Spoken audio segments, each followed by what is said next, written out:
Control your thoughts before they control your life. You've been stuck too long. Not because life is unfair, not because you lack talent, but because you've allowed your thoughts to become your prison. It's time to take your power back. Not tomorrow, not next week. Right now. Let me ask you something.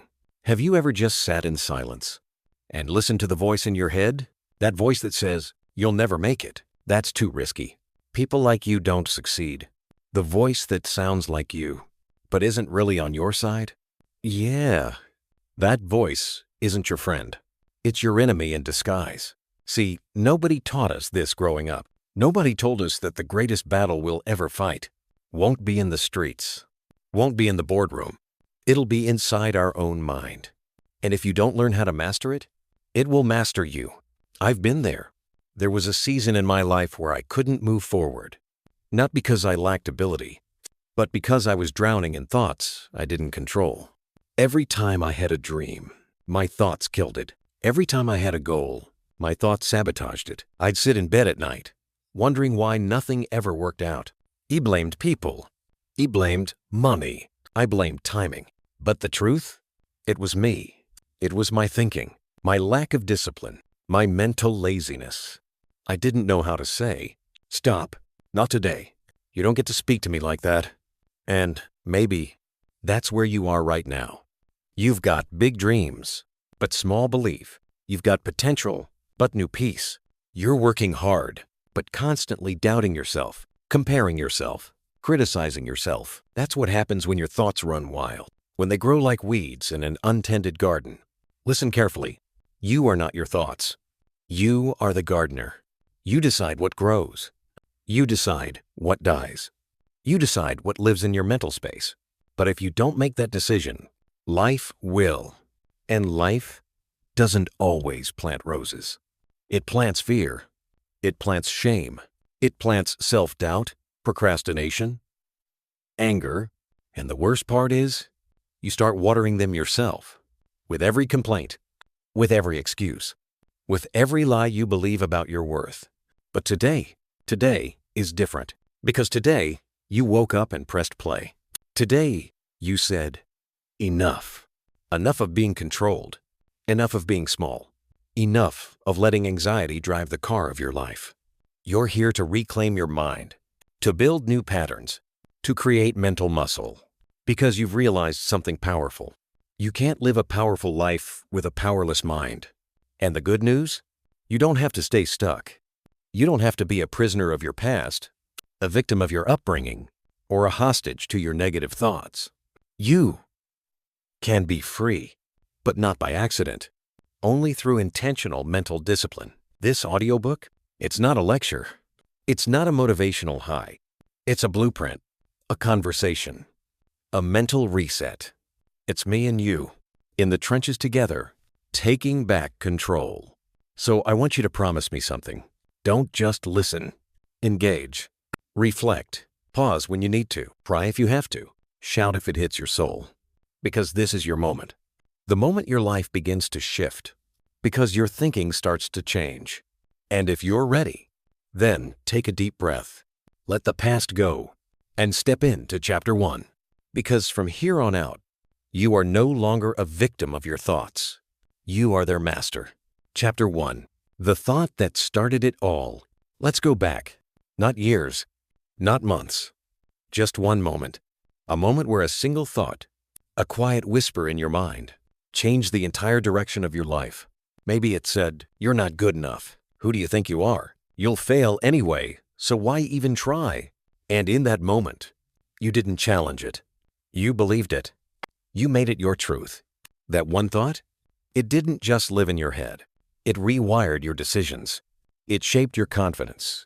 It built walls around your potential. And what's wild is, you probably don't even remember when it happened. Was it something your father said?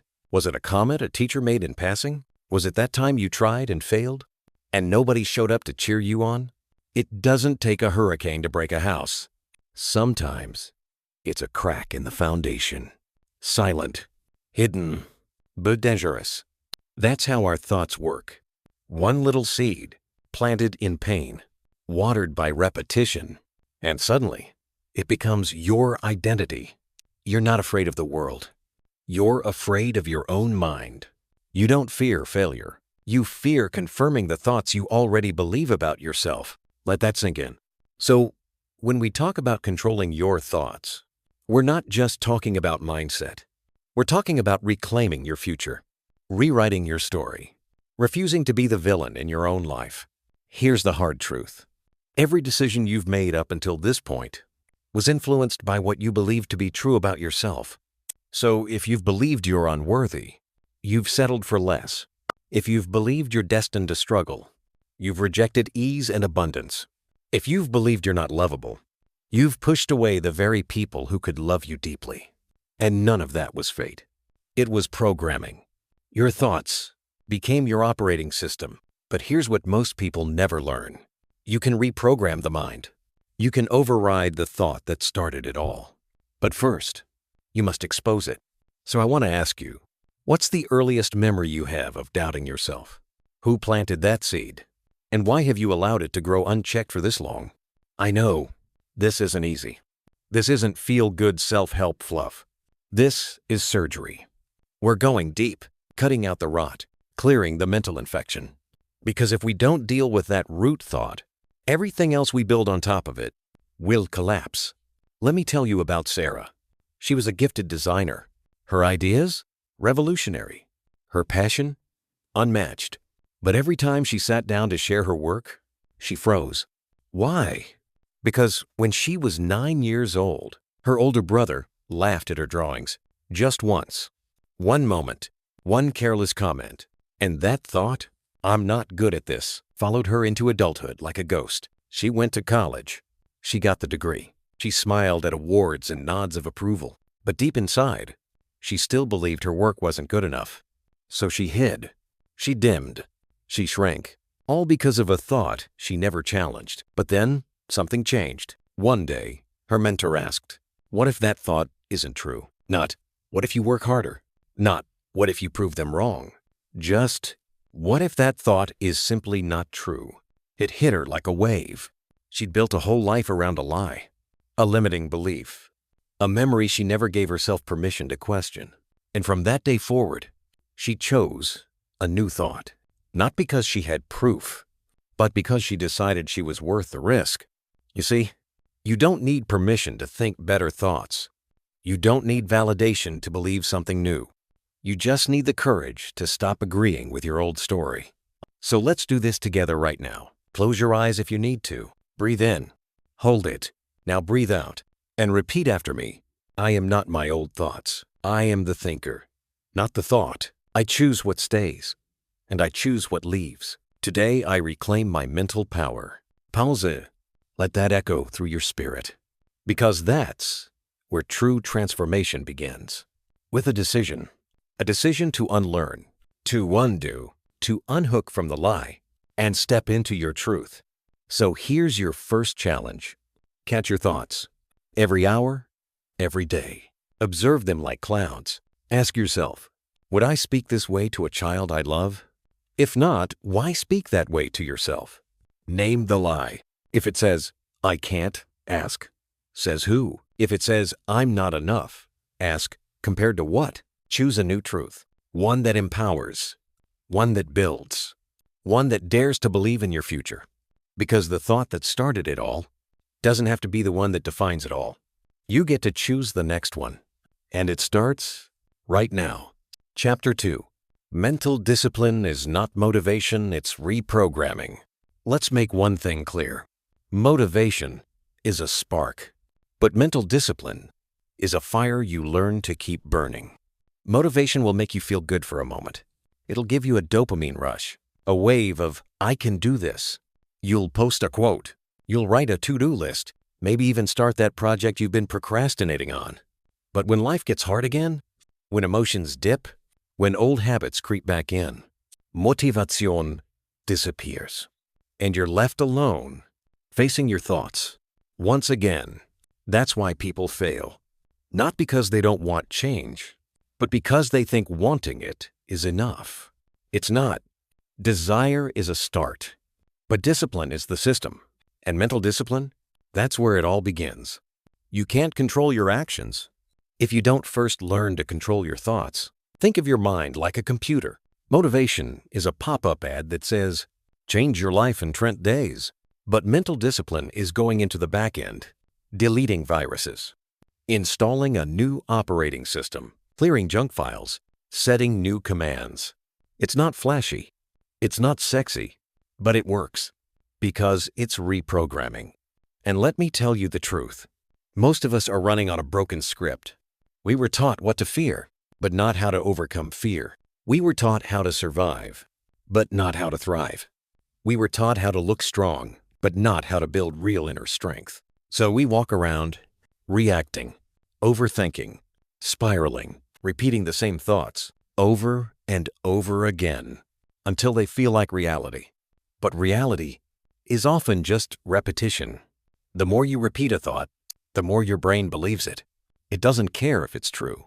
It only cares if it's consistent. That's why it's not enough to get motivated. You must override the old code. You must train your mind to obey a new voice, not the one of fear, not the one of shame, not the one of "what if I fail," but the one that says, "I control my focus. I decide what thoughts get to stay. I am not a slave to emotional weather. I master the storm because I've trained for it." Let me give you an example. There was a man named Jamal. Every morning, he woke up feeling anxious. His chest would tighten. His thoughts would race. "I'm already behind. I don't know where to start. I'm not cut out for this." He'd scroll on his phone, see people succeeding, and spiral deeper into doubt. But one day, he got sick of the cycle. And instead of seeking motivation, he created a ritual. Each morning, he sat in silence. Just 5 minutes. He wrote out the negative thought. Then, right next to it, he wrote a replacement truth. "I'm behind. I'm exactly where I need to be to grow today. I don't know what I'm doing. I'm learning." And that's powerful. Everyone's ahead of me. My path is mine, and it's unfolding perfectly. He didn't wait to feel ready. He decided to train ready. And over time, those new thoughts, they became his reflex. Not because they were magical, but because he repeated them until his brain made them automatic. That's what reprogramming looks like. It's not pretending life is perfect. It's refusing to let pain drive the car anymore. So how do you start? Let me break it down for you. Simple, real, actionable, daily mental reprogramming. The 3 R's. 1. Recognize. Catch the thought. Pause. Ask, where did this come from? Is this based in truth or trauma? If it's fear-based, label it. Say out loud, "This is not helpful. This is programming." 2. Replace.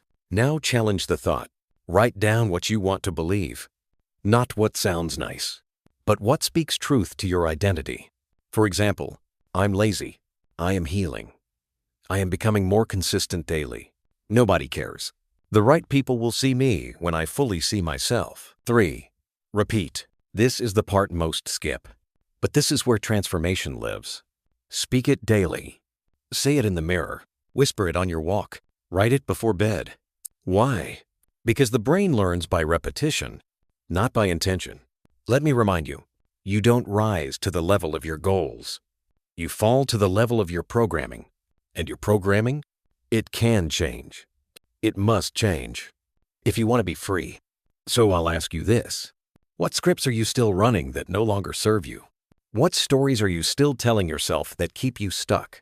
What truths need to be deleted and replaced today? Because this journey, it's not about adding more hype. It's about subtracting the lies, the noise, the distractions, so you can finally hear your own power again. You don't need to be perfect.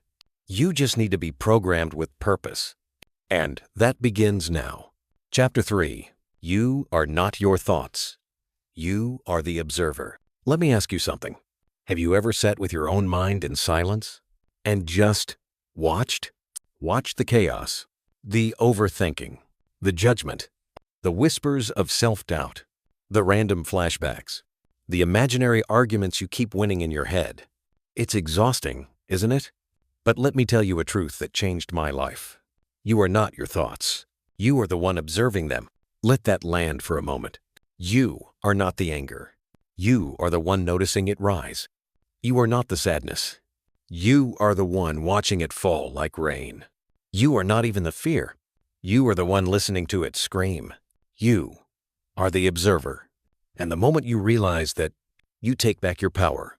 Because most people, they live life being dragged around by their thoughts, like a child holding onto a wild kite in a storm.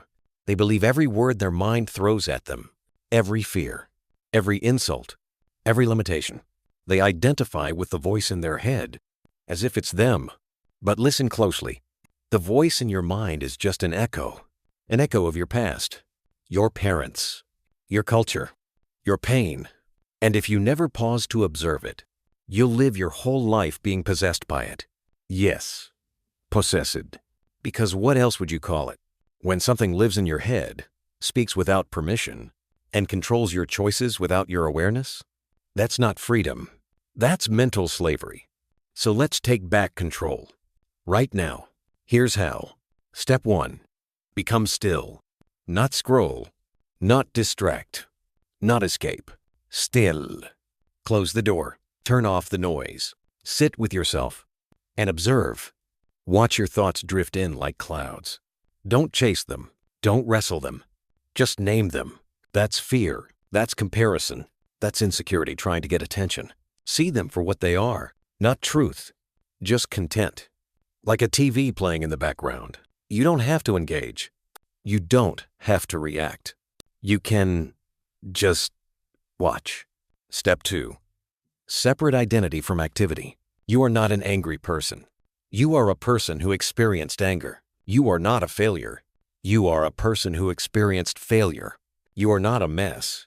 You are a masterpiece who's just learning to rearrange the pieces.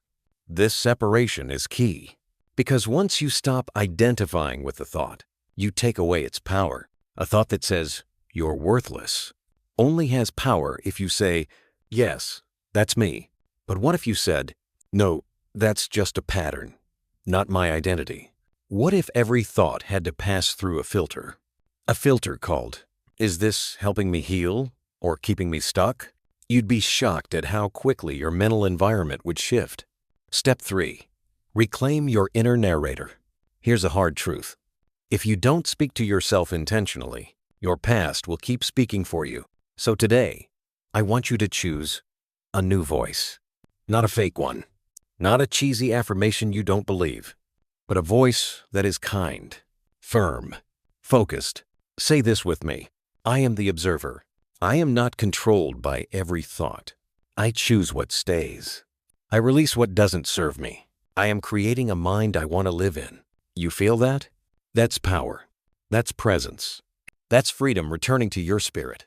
Let me tell you about someone I met at a seminar. Her name was Rachel. She'd been through hell, divorce, depression, betrayal. She walked around with a storm in her mind. "I can't stop thinking," she said. "It's like my brain is my enemy."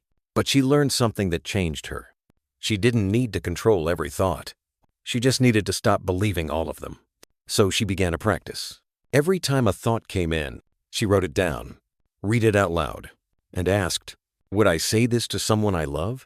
If the answer was no, she rewrote it. Not to lie to herself, but to love herself. Within 3 months, her energy changed. Her voice softened. Her life began to shift. Why? Because her inner world finally became a place of peace, not war. And that's what I want for you. I want you to stop being a prisoner of your thoughts and become the master of your mind. So here's your reflection for today. What thoughts do you believe without question that are keeping you stuck? If you were observing your mind like a movie, what scenes would you edit out? What voice would you choose to narrate your future? If you didn't let your past write the script, remember, you are not the fear. You are the warrior watching it. You are not the chaos. You are the calm beneath it. You are not your thoughts. You are the one who sees. And because you can see, you can choose. And because you can choose, you are free. Chapter 4. Guard the gate. How to protect your mind from toxic input. Let me give it to you straight. You can't build a disciplined, focused, powerful mind if you're constantly feeding it garbage. Your thoughts are the result of what you allow in, and that means your peace, your clarity, your self-worth, all depend on one thing: your ability to guard the gate. Think of your mind like a sacred space, a private garden, a temple. Would you let strangers walk into your house, track mud on the floor, smash your windows, and shout insults in your face? Of course not. So why do you let them do it in your mind? You see the toxic post, and you keep scrolling. You listen to the gossip, and nod along. You hear the self-hate lyrics, and sing them out loud. You follow the person who triggers your insecurity, and then wonder why you feel worthless after every scroll. It's not harmless. It's not just content. It's poison, and you've been drinking it daily. This is hard to hear, I know, but it's the truth. Because if your mind is your home, then every voice you allow in is either building it or burning it down. And the worst part? Sometimes the arsonist is you. Let me tell you about something that changed my life forever. I went on a mental detox. Not a juice cleanse, not a vacation, a thought cleanse. I looked at everything I was consuming: Instagram, YouTube, music, news, even conversations with friends. And I asked one question: does this feed the person I'm becoming? If the answer was no, I cut it off cold, unfollowed the influencer who made me feel behind, muted the family member who only called to complain, switched the music that glorified pain for audio that poured into me, replaced gossip with gratitude, replaced noise with stillness. And in just 2 weeks, my mind felt quiet, not empty, not numb, just still, like a calm lake at sunrise. I could finally hear myself again. And not the version built by algorithms, but the real me. Let me say this loud for the people in the back. You are not obligated to consume what breaks your spirit. You can unsubscribe. You can block. You can walk away. That's not weakness. That's wisdom. Because protecting your peace is not optional. It's essential. Here's the formula I live by now. Input, identity. What you consume, you become. If you feed your mind comparison, you'll see your reflection as a problem. If you feed it fear, you'll hesitate every time opportunity knocks. If you feed it negativity, you'll sabotage every blessing. But if you feed it purpose, if you feed it growth, if you feed it truth, you become unstoppable. Let's make this practical. The Mental Guardian Checklist. Audit your feed. Scroll through your social media. Every single account ask, does this inspire me or drain me? Unfollow anything that's not building you. Silence the noise. Turn off the constant notifications. You're not a robot. You don't need to be available 24/7. Protect your focus like it's your future, because it is. Curate your circle. Who do you talk to every day? Are they dream enablers or energy vampires? You become like the voices closest to you. So choose wisely. Feed your spirit daily. Read something empowering. Watch something that lifts you. Listen to voices that remind you of who you are. Even 5 minutes of intentional input can override 10 hours of noise. Let me tell you a quick story. There was a young man named Elijah. Talented, driven, but always overwhelmed. He worked hard, but never felt good enough. He scrolled constantly, but never felt peace. He was surrounded by friends, but none of them supported his growth. So he made a decision. He went silent for 30 days. No social media, no toxic group chats, no late-night comparison binges. Instead, he journaled. He read 1 chapter of a book each morning. He listened to motivational messages daily. He surrounded himself with silence and truth. At the end of 30 days, he didn't just feel better. He became better, focused, confident, clear, because he stopped poisoning his mind and started nourishing it. That's the power of guarding the gate. So I ask you, what voices have you allowed in that no longer deserve a seat in your mind? What toxic input are you still feeding on, hoping it'll make you feel whole? What would happen if, just for the next 7 days, you were intentional about everything you consumed? Here's your challenge. 1 week, no gossip, no comparison, no toxic scrolling. Instead, fill your mind with life, books, prayer, meditation, podcasts, silence, You don't have to disappear from the world. Just return to yourself, because your mind, it's sacred space. And from this day forward, not everything deserves access. Not every voice gets volume, and not every input gets influence. You are the gatekeeper. Start acting like it. Chapter 5. Win the morning. Win the mind. Crafting a mental discipline routine. Let me ask you something that might hit hard. How do you start your mornings? Do you wake up and immediately reach for your phone? Scroll through updates. Let the noise flood in. Check who liked your last post. See the latest headlines. Most of them negative. And before you've even stood up, your mind is already scattered. Your peace is already broken. And your energy is already drained. That's not just a bad habit. That's self-sabotage. Because how you start your day sets the tone for how you live your day. And how you live your day is how you live your life. Read that again. If you lose the morning, you lose the mind. And if you lose the mind, you lose your power. But the good news is, you can take it back. You can take back your mornings. You can take back your thoughts. You can take back you.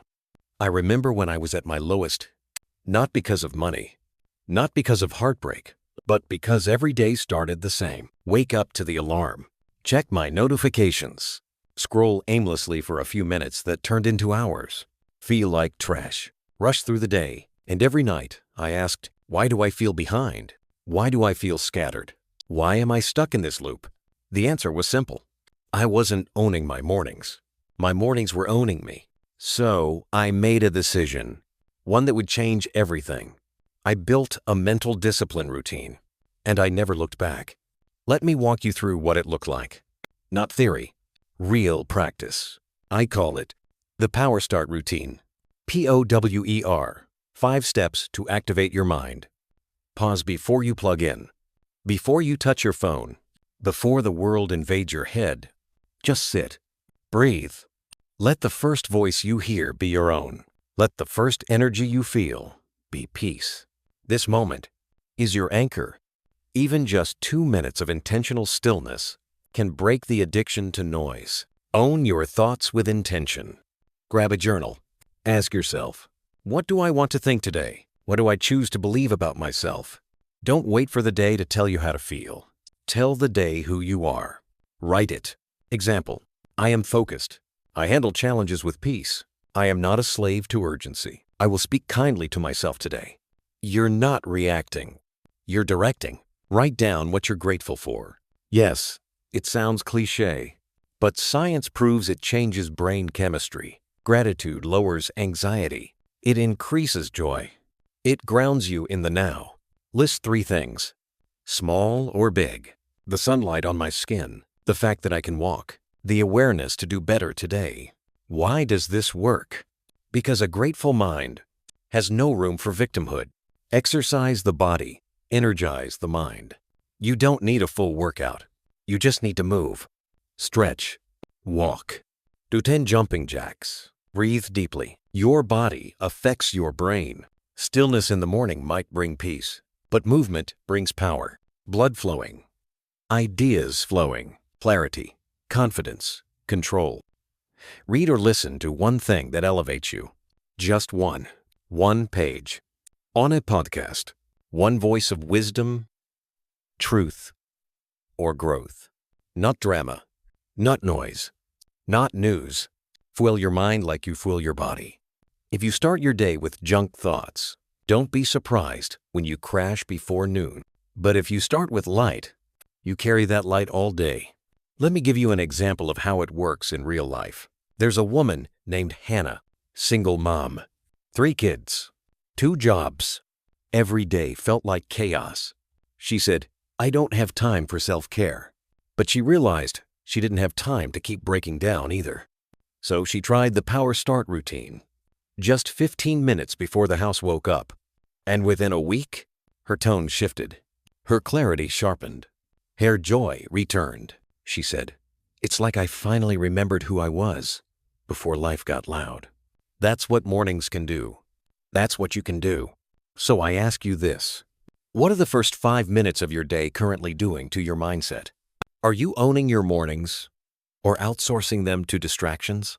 What could shift in your life if you gave yourself the first 15 minutes fully?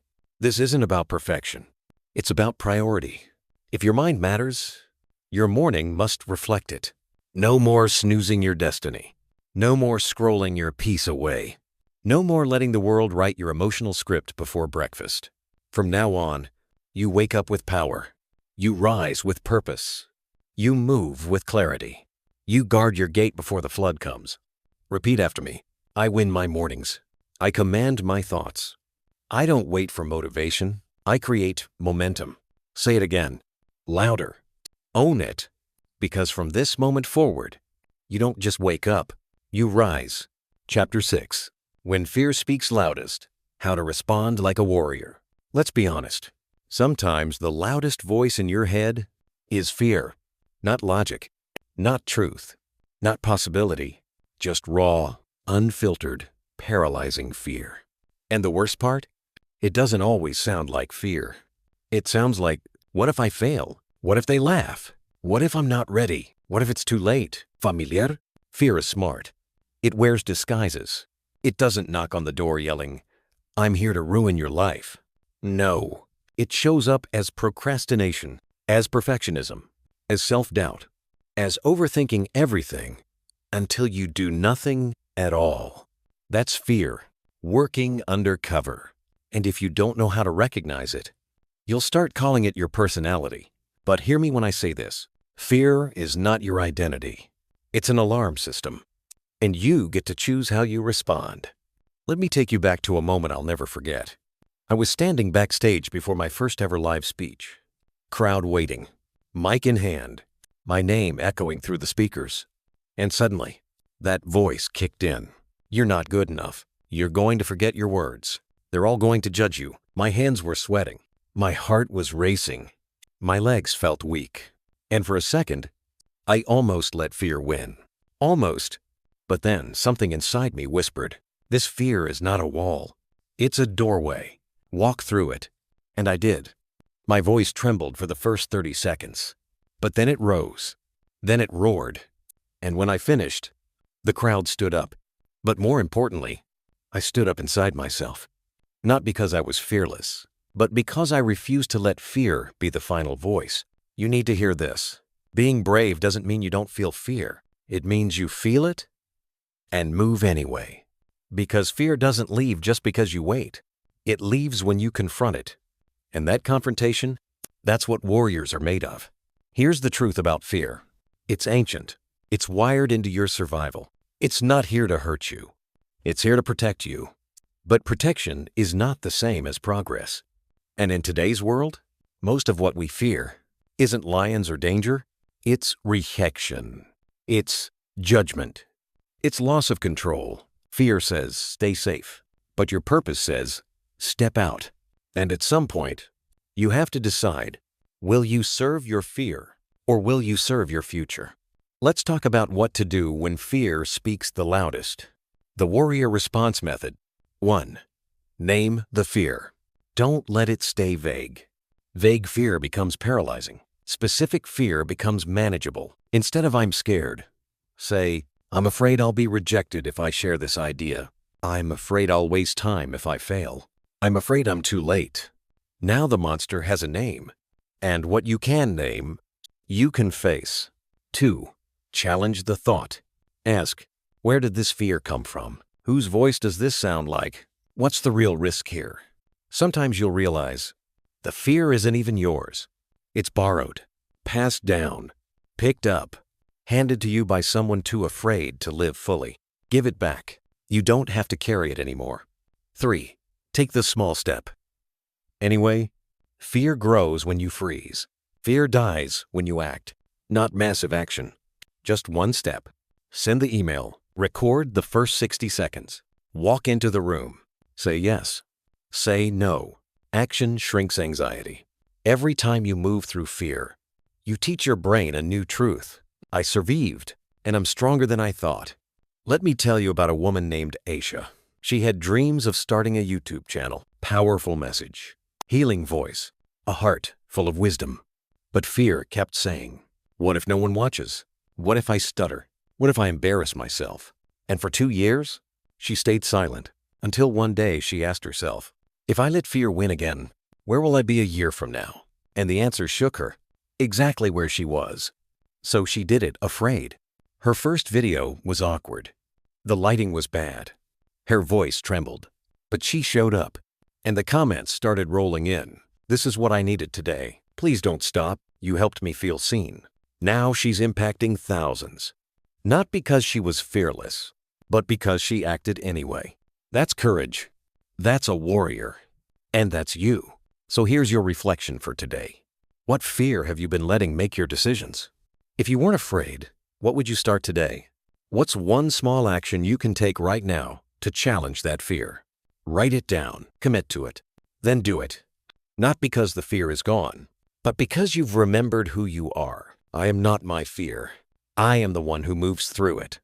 I speak louder. I walk stronger. I rise, even if my knees shake. Say it with me. Say it until you believe it. Because today, you stop serving fear. Today, you respond like a warrior. Chapter 7. Discipline over emotion. How to lead your life, not just feel it. Let me tell you something that may challenge you. Your emotions are valid, but they're not always right. Let that settle in. Just because you feel something doesn't mean it's the truth. And just because you don't feel like it doesn't mean you shouldn't do it. This is where most people stay stuck. They build their life around emotions, not decision. They only show up when they're motivated. They only commit when it feels good. They only take action when it's comfortable. But what happens on the hard days? What happens when the feelings fade? They fall apart. They disappear. They quit. Because they never learned the truth. Emotion is a passenger. Discipline is the driver. And if you keep letting your feelings sit behind the wheel, you will always crash. I used to live like that, driven by how I felt. Instead of what I'd committed to, if I felt tired, I wouldn't show up. If I felt sad, I wouldn't speak up. If I felt unsure, I'd retreat. And then I'd wonder, why is my life not changing? The answer? Because my emotions were in charge. And emotions are unpredictable. They swing. They crash. They lie. And if you don't learn to lead them, they will lead you away from everything you're called to be. Let's be real. You don't always feel like waking up early. You don't always feel like showing up strong. You don't always feel like being kind, consistent, or courageous. But do you want a life based on feeling or a life based on freedom? Because freedom requiert discipline. And discipline means this. I choose what's right, even when I don't feel like it. Let me show you something that changed my life. It's a simple shift in language. Most people say, I don't feel like doing this. But discipline says, I do it because it aligns with who I'm becoming. You don't go to the gym because you feel like it. You go because the future version of you is worth it. You don't sit down to write because it's easy. You write because your voice matters. You don't show up in discipline because life is smooth. You show up, especially when it's not, because that's what builds power, not the easy days, the disciplined ones. Let me give you a metaphor. Picture a river, fast-moving, wild, powerful. That's your emotion. It's real. It's strong. It flows. But now, imagine that same river with no banks, no channel, no structure. It floods everything, destroys what it touches. No direction. Just chaos. Now add discipline, walls to guide it, boundaries to shape it, a path to follow. Now, the river becomes energy. It powers cities. It carves valleys. It creates life. That's you. Your emotions, guided by discipline, become strength. Let me tell you about Marcus. He was an artist, gifted, passionate, but wildly inconsistent. He only created when he felt inspired. He chased motivation like a drug. And for years, he had nothing to show but excuses. Until one day, his mentor told him, you don't need to feel inspired to create. You need to create, to find inspiration. That flipped the switch. So he made a rule. Show up at 6 a.m. Create for 1 hour. Every day. No matter what. At first, it was hard, boring. repetitive. But then, momentum came. Discipline took root, and creativity bloomed like never before. Now, his art is changing lives. And it didn't come from emotion. It came from consistency. So how do you lead your life through discipline? Here's the blueprint. The Disciplined Life Framework. Decide who you want to be, not what you want to have. Who do you want to become? Strong? Focused? Peaceful? Respected? Write it down. I am becoming a person who... Let this identity be your North Star. Design daily habits that align with that identity. Ask, what does a focused person do each morning? What would a confident version of me say in this situation? What would a disciplined me eat, speak, or spend time on? Now reverse engineer your behavior. One small action every day. That's how habits form. That's how identities solidify. Detach from emotion. Anchor to intention. Create a non-negotiable list. I move my body daily. I journal even when I'm tired. I speak truth even when it's hard. No more asking yourself, do I feel like it today? Instead ask, does this move me closer to who I'm becoming? If yes, do it. Feelings can follow. Reward consistency, not just results. Celebrate the showing up, not the outcome, because the result, it will come. But the discipline, that's the real win. Here's your reflection for today. Where in your life have emotions been in the driver's seat? What could change if you let discipline lead instead? What's one habit you can start right now that future you will thank you for? Write it down, commit to it, and show up no matter how you feel. I am not ruled by emotion. I lead my life with discipline. My feelings follow my decisions, and my destiny is built by my daily choices. Say it again. Say it until you feel it, because this is what makes the difference. Not hype, not vibes, but quiet, steady, consistent discipline. That's how empires are built. That's how peace is protected. That's how lives are transformed, one act of discipline at a time. Chapter 8. Rewrite the script. How to break free from mental loops. Have you ever felt like you're living the same day, over and over again? Same fears, same self-doubt, same habits, same arguments in your head, same story, with different scenery. You're not lazy. You're not broken. You're just caught in a loop, a mental loop. And until you rewrite the script running that loop, you'll keep repeating the same cycles, even if everything around you changes. Listen closely. Your life is a reflection of the story you tell yourself, on repeat. And if that story says, I always mess things up, I never finish what I start, I'm not meant for more, this is just who I am, then no amount of willpower can save you. Because your brain, it doesn't follow desire, it follows instruction. Let me explain. Your subconscious mind is like a powerful actor, but it doesn't write the script. You do, and it doesn't argue. It doesn't debate. It simply says, yes, director. So if the script says, I fail every time I try something new, your subconscious goes, got it. Let's make that real. If the script says, I don't deserve love, it won't let love in, even if it's standing at your door. Do you see the problem? You're not failing because you're unworthy. You're failing because your mental script was written in pain, and you've never edited it. Let me tell you a story. There was a man named Leo. Growing up, his father constantly told him, you'll never be a leader. You're too soft. Leo took that in. He didn't fight it. He believed it.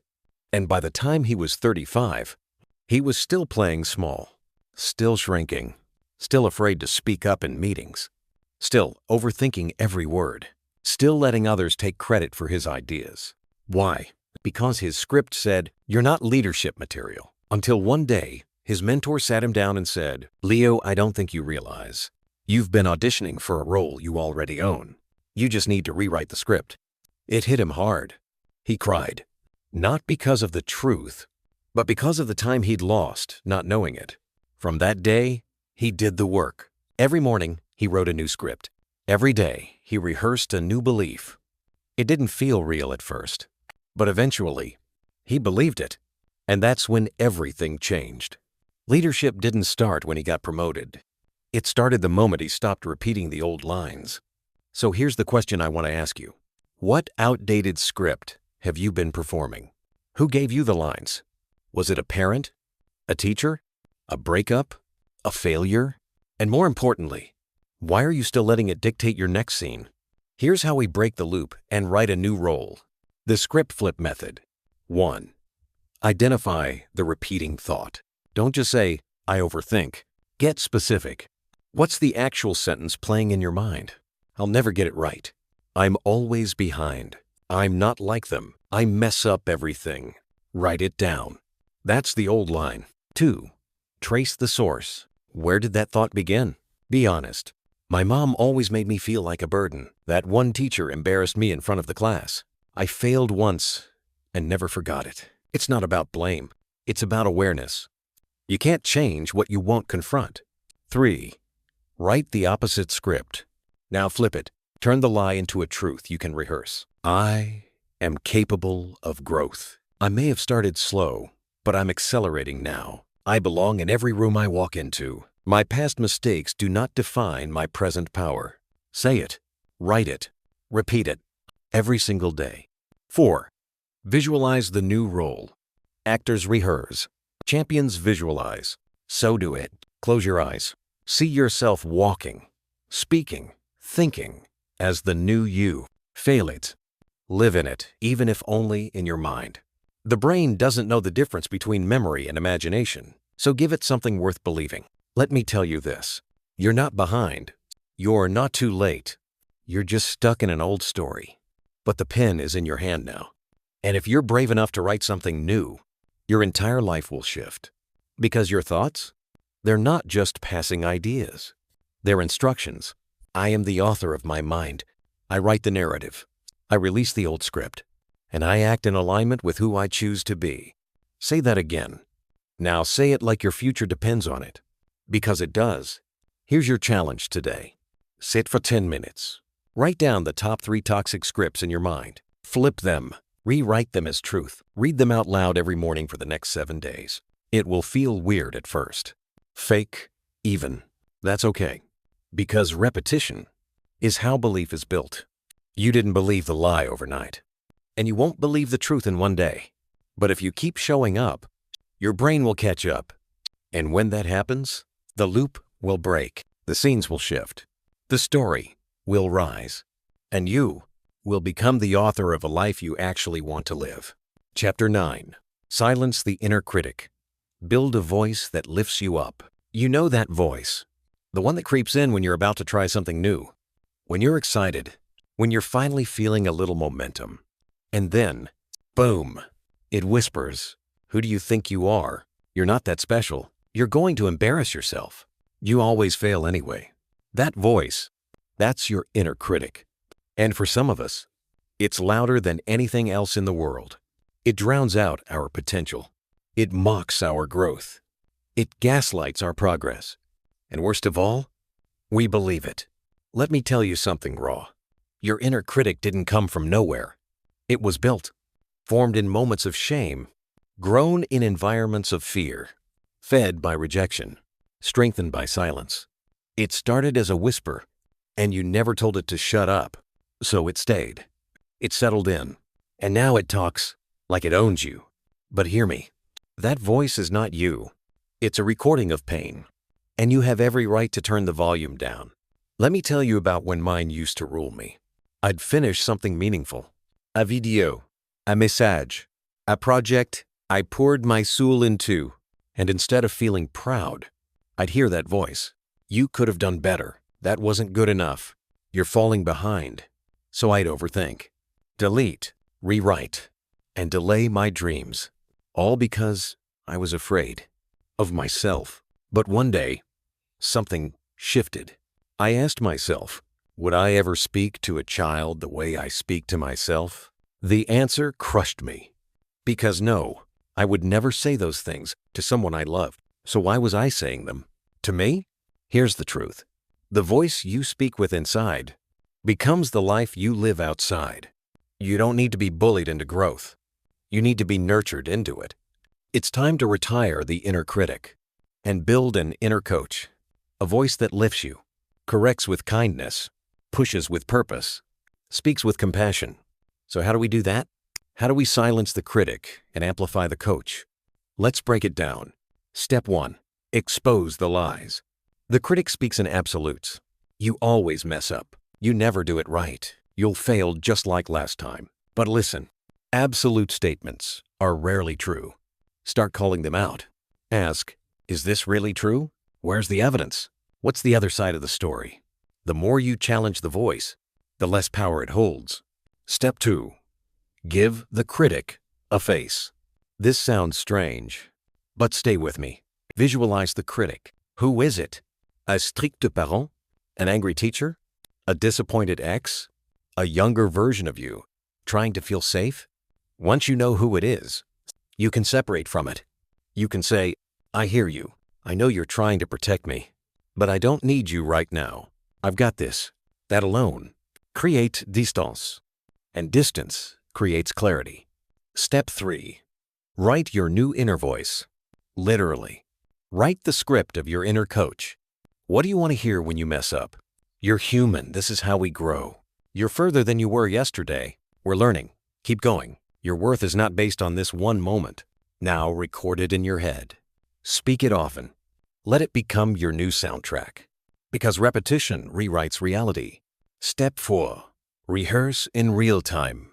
The next time the critic shows up, catch it, interrupt it, and respond out loud if you have to. I don't talk to myself like that anymore. That's not how we speak in this house. I'm proud of the effort. That's what matters. Do it until it becomes reflex. Because the only way to silence an old voice is to speak a new one louder.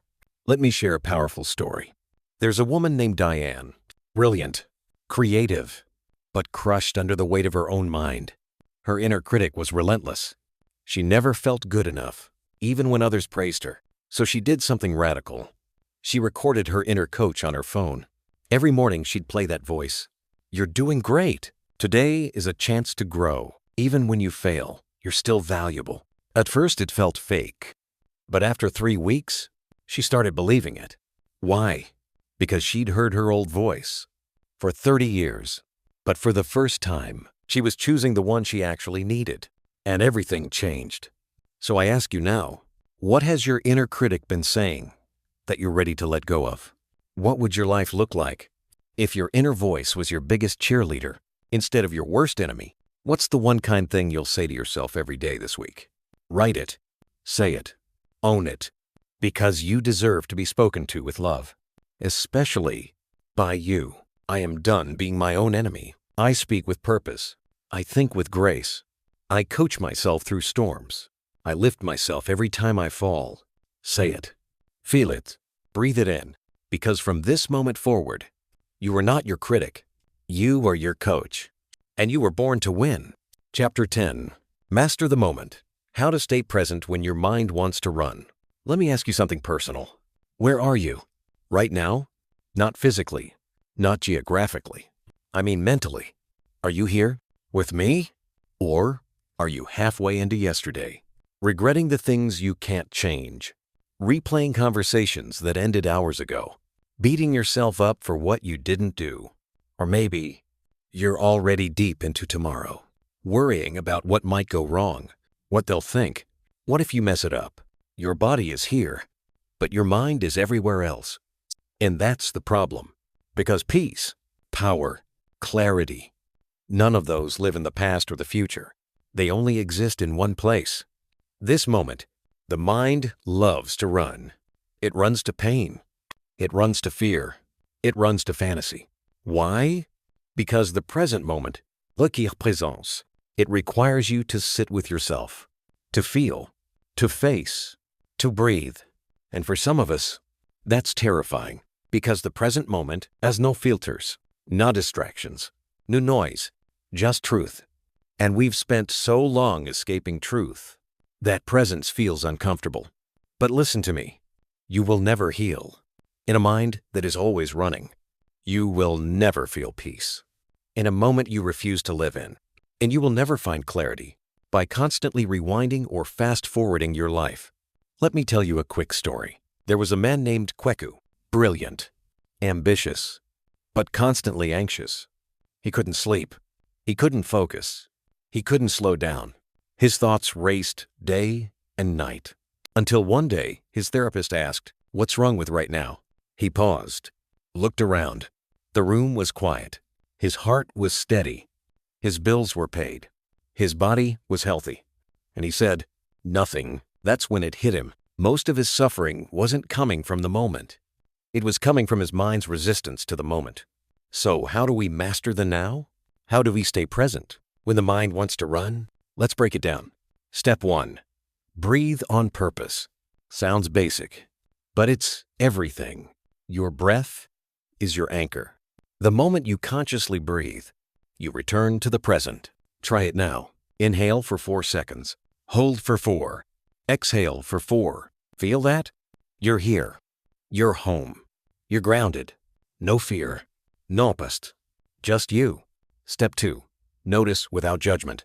Thoughts will come. Let them. Don't wrestle them. Don't label them good or bad. Just say, "There's a thought. Interesting. That's fear. Okay, that's my insecurity again." Then, return to now. Repeat as often as necessary, because awareness is the first step to freedom. Step 3. Engage with what's in front of you. Presence is not about sitting in a cave doing nothing. It's about being fully in whatever you're doing. If you're eating, taste it. If you're walking, feel the ground. If you're listening, truly listen. If you're resting, actually rest. Multitasking is a myth, and divided focus leads to divided peace. So reclaim your attention, because attention is your energy. And where your attention goes, your life follows. Step 4. Practice mindful reflection. At the end of each day, ask, where was I present today? Where did I run? What brought me peace? What stole my attention? This builds awareness, and awareness rewires the brain. Don't beat yourself up. Just notice, and commit to one moment tomorrow where you'll be fully here. Let me give you something powerful to remember. Life only happens in the present, not in the memory of what happened, not in the fantasy of what's to come, but in the breath you are taking right now. And when you master this moment, you unlock your mind. Because presence gives birth to clarity. Clarity gives birth to peace. And peace is power. Here's your reflection today. What do you keep running from in your mind? Where in your day can you start practicing deeper presence starting now? What would change in your relationships, your confidence, your joy? If you lived more moments fully awake and fully here, repeat after me. I release the need to control the past. I release the fear of what's ahead. I return to this moment. I ground myself in now, and I choose peace right here. Again, louder. I am here, and here I am enough. Because the greatest strength isn't found in running faster. It's found in being still and knowing you're already powerful. Chapter 11. Stay ready so you don't have to get ready. Build mental habits that last. Let me ask you this. When life hits you, do you respond or do you react? Because the difference? It lies in one thing: preparation. Most people wait until the storm comes. Before they start building shelter, they wait until anxiety is high. Before they start breathing deeply, they wait until everything falls apart. Before they open a journal and try to get centered, they wait until failure stings. Before they scramble for motivation. But by then, it's too late. Because greatness, peace, clarity, these are not things you reach for in panic. They are habits you build in practice. And that's the secret to mental discipline. You stay ready, so you never have to get ready. Think of an athlete. She doesn't train only on game day. She trains in silence. She repeats the moves. She strengthens her mind when no one's watching. So when the lights come on, she doesn't hope she's ready. She knows she is. That's you. Or at least, that can be. Let me be real with you. Most people don't lack desire. They lack systems. They wake up hoping to feel good, hoping to stay disciplined, hoping today will be different. But hope is not a habit. Hope is not a plan. You need structure. You need routine. You need a mental framework that holds you together, even when your feelings don't. Because discipline doesn't happen by accident. It's built day by day. Let me tell you about James. He was brilliant, but scattered. Always had great ideas, But nothing stuck. He would start with fire, then burn out fast. When I asked him why he quit so much, he said, "I don't know. I just lose motivation." I told him the truth. You don't need motivation. You need rhythm. So we built one, a simple, repeatable set of daily mental habits. And in less than 60 days, his confidence soared, his anxiety dropped, his work improved. Why? Because he stopped waiting to feel ready and started living like he was. Let's get practical. Here's how you build mental habits that stick. 1. Start small, master the micro. The brain resists big change, so don't overwhelm it. Don't try to change your entire life in 1 week. Instead, build a foundation. Start with just one mental habit. 3-minute morning breathwork. 1 empowering sentence, spoken daily. A gratitude note each night. 1 hour, phone-free, every morning. That's it. Build consistency, not complexity, because small wins compound. 2. Anchor the habit to an existing action. This is called habit stacking. Attach the new habit to something you already do. For example, while brushing your teeth, say 1 self-affirming truth. While making coffee, write 1 sentence of gratitude. In the shower, visualize your day going smoothly. Right before bed, breathe and release the day. No extra time required, just intentional living. And the more you repeat, the more your brain locks it in. 3. Build a mental habits calendar. Don't just try to remember, track it. Create a simple habit tracker. Did I breathe intentionally today? Did I write down 1 truth about myself? Did I pause before reacting? Check it off daily. Why? Because tracking builds awareness, and awareness builds discipline. 4. Pre-commit to emotional challenges. This one's powerful. You already know the triggers, the moments when you usually react poorly. So prepare for them before they happen. Ask, what do I usually do when I feel overwhelmed? What do I want to do next time it hits? Then rehearse it. Create a script for your future self. Example, I know my boss might be cold today, but I choose peace. I will breathe. I will not internalize their energy. I control me.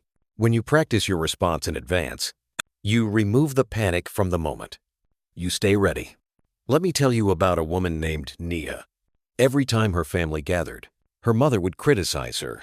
And every time, Nia would leave feeling worthless, triggered, shocking, spiraling for days. So she started preparing before the visit. She'd write down, I am not who they say I am. Their opinions are not my identity. I will enter with peace and leave with peace. She repeated it out loud, like an athlete rehearsing a play. And when the moment came, she stayed calm. She smiled. She walked away without letting it land. That's not luck. That's mental preparation. That's how you protect your energy. That's how you live ready. Here's your reflection today. What part of your life keeps catching you off guard? Again and again. What habits could you build now that would help you stay steady before the storm hits? Who do you want to be under pressure? And what system can you create to become that person on purpose? Repeat after me. I don't wait to get ready. I live ready. I prepare my mind daily. I protect my peace. I train for who I am becoming. Again, stronger. Discipline is not what I do when I feel like it. It's who I am every single day. From now on, you don't scramble. You don't panic. You don't hope to hold it together. You build yourself in quiet, so you're unshakable in chaos. This is how you reclaim control. This is how you become your strongest self. Not when it's easy, but when it matters most. You're ready, because you stayed ready. Chapter 12. The Comeback Blueprint. Reset fast. Rise stronger. Let's face it. You're going to fall. You're going to mess up. Lose focus. Break the routine. Let fear win sometimes, because you're human. This isn't about perfection. It's about the comeback. And the people who truly master their thoughts aren't the ones who never fall. They're the ones who learn to rise faster. They reset quickly. They don't live in guilt. They don't spiral in shame. They bounce back with strategy, with intention, with power. So today, let's talk about that. how to bounce back stronger every single time. Because the truth is, life is not a straight line.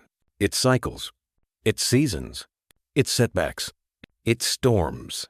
But you don't have to fear the fall when you've built a blueprint for your return. Let me tell you a quick story. There was a man named Tariq, hard-working, disciplined, focused, until life hit him hard. Lost his job, lost his relationship, lost his confidence, and for weeks, he disappeared into himself. No calls, no routines, just silence. He felt like everything he'd built had collapsed. But one morning, he looked in the mirror and whispered, "I don't have to get it all back today. I just need to take one step." That was the shift. He didn't try to fix everything. He focused on rebuilding himself, one habit at a time. And that's how he rose. Not by force, not by motivation, but by having a system that made his comeback inevitable. Here's the blueprint I teach. It's helped thousands reset without shame. Let me walk you through it. The comeback blueprint. 1. Feel it, then release it. Most people do one of two things. They numb it, or they drown in it. Both are dangerous. The first step is to let yourself feel. Be honest. I'm disappointed.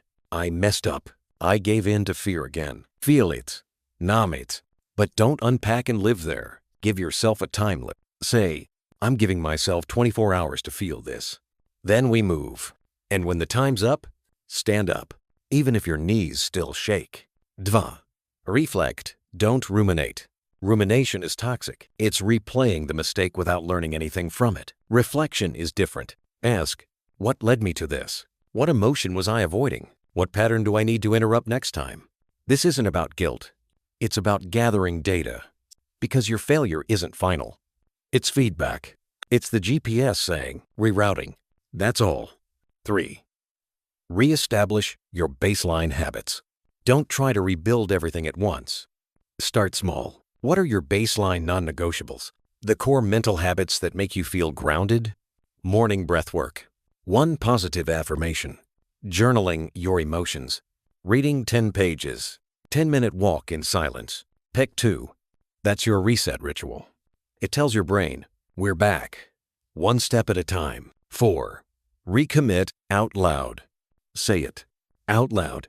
I may have fallen, but I'm rising now. This setback doesn't define me, my response does. I recommit to my growth, my peace, my purpose. Speak it even if your voice shakes. Because words create momentum, and momentum creates belief. 5. Reward progress, not perfection. The old you chased perfection. The evolved you celebrates effort. So each day you show up again, celebrate it. Today, I kept my promise to myself. Today, I interrupted the old pattern. Today, I chose to lead my mind again. That's how you build self-trust. Not by being perfect, but by being present with your growth. Let me say this clearly.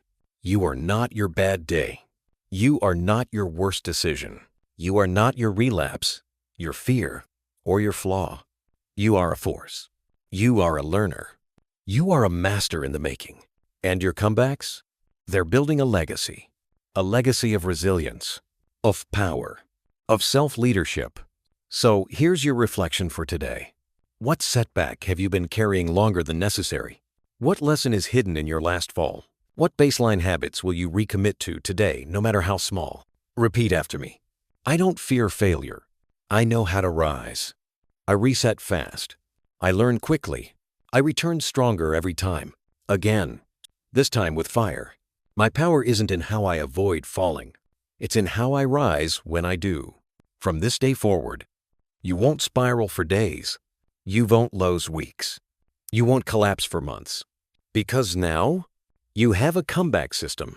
You have a blueprint. You are unshakable. You fall. You reset. You rise. Stronger. Wiser. Ready. Always. Chapter 13. The power is already within you. Own it. Live it. Protect it. Take a breath. You've made it this far. And that tells me something about you. You're not weak. You're not broken. You're not lost. You're waking up to your power, to your patterns, to your potential. And if there's one truth I want you to carry from this entire journey, It's this. You already have everything you need. You just forgot how to access it. You don't need to be fixed. You need to remember. Remember the strength you once had? Before they made you question it. Before life made you shrink. Before fear told you who you were. Because deep inside you, right now, there's a version of you that's focused, disciplined, unstoppable, clear, calm, under pressure. And that version is not a fantasy. It's you, without the noise. It's you, without the lies. It's you, without the mental clutter. The only thing standing between you and that version is the choice to own your mind. Not once, but daily. Because real power, it's not loud. It's not flashy. It's quiet. It's internal. It's consistent. It's knowing that your thoughts may scream, but you still decide the volume. It's choosing to respond with truth, even when emotion begs you to react with fear. It's realizing you are the gate. You are the gardener. You are the guide. Let me ask you something bold. What would happen if you woke up tomorrow and decided to live as the highest version of yourself? Not in some distant future, not when everything's perfect, but now. What would you let go of? What would you stop apologizing for? What would you finally create, say, believe, or become? Because your best self isn't waiting to be earned. It's waiting to be activated. You want to build mental discipline? Then hear me on this. It's not about controlling every thought. It's about not letting every thought control you. It's not about never feeling fear. It's about doing what matters despite the fear. It's not about perfection. It's about direction. Where are you headed? Who are you becoming? Every decision, every morning routine, every moment of presence, every reset after failure is taking you there. You're no longer reacting. You're creating. You're no longer drowning in doubt. You're building inner leadership. You're no longer waiting for the storm to pass. You're becoming the storm. So here's your final reflection. What does your highest self look like? What thoughts does that version of you believe? What habits would that version of you protect at all costs? And what can you do today to align with them? Write it down. Breathe it in. Live into it. Repeat after me. Like your life is being rewritten as we speak. I am the master of my mind. I no longer wait to be saved. I lead myself. My thoughts are not my enemy. They are my tools. I train my focus. I protect my peace. I honor my power. One more time. I am ready. I am aligned. I am disciplined. I am powerful. I am free. Your mind is the key. Use it to unlock your life. Look at how far you've come. Over the past chapters, you've faced your thoughts. You've questioned your patterns. You've rewritten the script. You've chosen presence. You've built discipline. You've risen from setbacks. You've reclaimed your voice. You didn't just listen. You transformed. And now, there's no going back. Because once you see your power, you can't unsee it. Once you taste clarity, chaos becomes unbearable. Once you experience what it's like to lead your thoughts instead of obey them, you'd never settle for mental slavery again.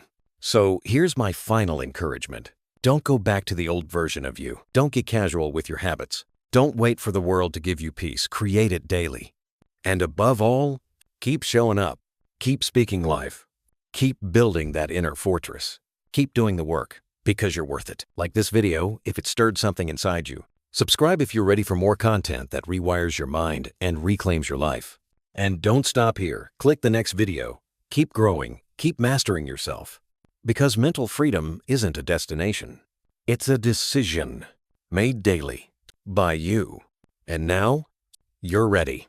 This is Audiobook World, where your transformation begins with every word. Share this with someone you love. Your mind is the key. Use it wisely.